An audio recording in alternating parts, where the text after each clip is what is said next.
It all began on a cloudy Monday morning in Grace Light College when Ola, a curious girl from Onitsha, was transferred to SS2B, the oldest class in the oldest block of the school. Little did she know the classroom held a secret older than her age. Ola is assigned to room 9, a classroom everyone else avoid. As she was introduced to her new class, the classroom is oddly colder than the others. The windows always fogged and the lights flickered during morning assembly. The classroom was dim, though the sun was high. Most students chattered softly, but the air felt heavy, like the room itself was holding its breath. The teacher welcomed her briefly and pointed to a desk at the back. "You can sit there, beside the window." Ola made her way to the seat. The wood was old, rough, and her palm brought something carved into it, glory. As she sat, a chill ran through her spine. Zubi, a stocky boy with sharp eyes, leaned across his desk and said to Amah, "You are sitting on her desk." "Whose desk?" Amah asked. Zubi looked around and then whispered, "Glory. But don't worry, she only comes when you lie." Whispers says a girl died there during WAEC 5 years ago, and her spirit still sits at her desk, waiting. At first, Ola think it's all school gossip, but not until strange events begin to unfold. Locked doors opening on their own, chalk writing on the board, and the sound of a girl crying during prep. That week, strange things begin to happen. Ola's pen rolled off her flat desk 3 times.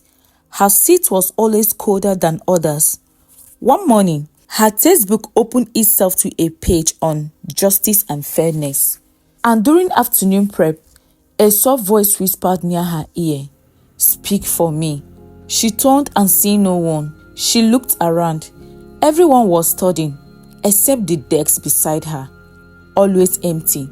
During break, Ola coughed up with Zubi outside the classroom near the school old mango tree. "Tell me the truth. Who is Glory?" Amah asked. Zubi's face changed. He looked over his shoulder, lowered his voice and said, "According to rumor, she was the best girl in SS2B 5 years ago. Very intelligent and smart. She read for WAEC like her life depends on it. But on the first day of the exam, someone planted expo in her locker. They said she cheated. The principal made an example of her and expelled her that same morning. Her mom came crying, begging, but nobody listened. She died that night, asthma attack they said, but her spirit didn't go in peace." After class, Ola returned to the classroom alone. She opened the rusty old cabinet beside her desk. Behind broken compasses and a torn novel, she found a small diary. It was Glory's. The pages were clean, almost new. She flipped to the last entry and it read, "I didn't cheat. I studied every night. I was ready, but they didn't believe me. They didn't even ask. If you find this, please let them hear me." As Ola went through the diary, a cold wind blew. The chalk screeched loudly behind her. 3 words appeared, written in dust. "I was innocent." The next morning, Amah showed the diary to her English teacher, Mrs. Chinyere. The teacher's face went pale. "Where did you find this?" Mrs. Chinyere asked. "In my desk. I mean, Glory's desk," Ola answered. Mrs. Chinyere sighed and looked away. "Some truths don't change anything," she said. Later that day, Ola overheard the principal, Mr. Neche, in the staff room saying, "We have moved on. We can't reopen the wounds. Let the sleeping dogs lie." But Glory wasn't sleeping. That evening, during night prep, the light flickered. Suddenly, Ebere, the quiet girl in the second row, stood up, eyes wide open, voice hollow. "She didn't cheat. She didn't cheat. They lied." After saying that, she collapsed. The power went off. Chaos erupted as students started screaming. In the darkness, Ola saw a girl standing at the back, face pale, eyes full of tears. Then she vanished.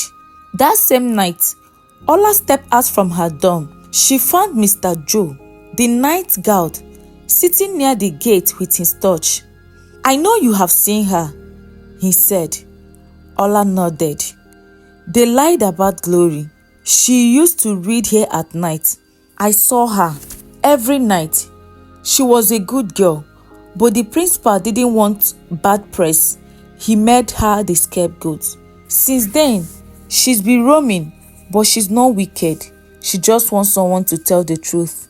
The next morning, Ola stood before the whole school, shaking but strong. She held up Glory's diary and read. This is Glory's voice.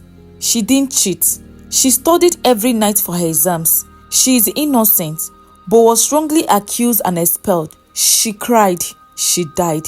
At that moment, the students fell silent. Suddenly, the sky darkened. The loudspeaker crashed. And then, on the wall behind Ola, a chalk message appeared. "I forgive you." A week later, Room 9 was repainted bright yellow walls, and the old desks were replaced with new ones. A plaque on the back of the classroom wall read, "A memory of Glory Ume. Truth cannot die." Some ghosts aren't here to haunt us. They are here to be heard, because silence is where injustice hides. But truth always finds a voice. And at Grace Light College, the haunted class finally found peace. Do you believe in ghosts? Tell me at the comment section. Thank you for watching this story, brought to you by African Tales by Amah. If you enjoyed it, please like, share, and subscribe to my channel for more African love stories and unforgettable moments. Don't forget to leave a comment. I'd love to hear your thoughts. See you in my next episode. Bye.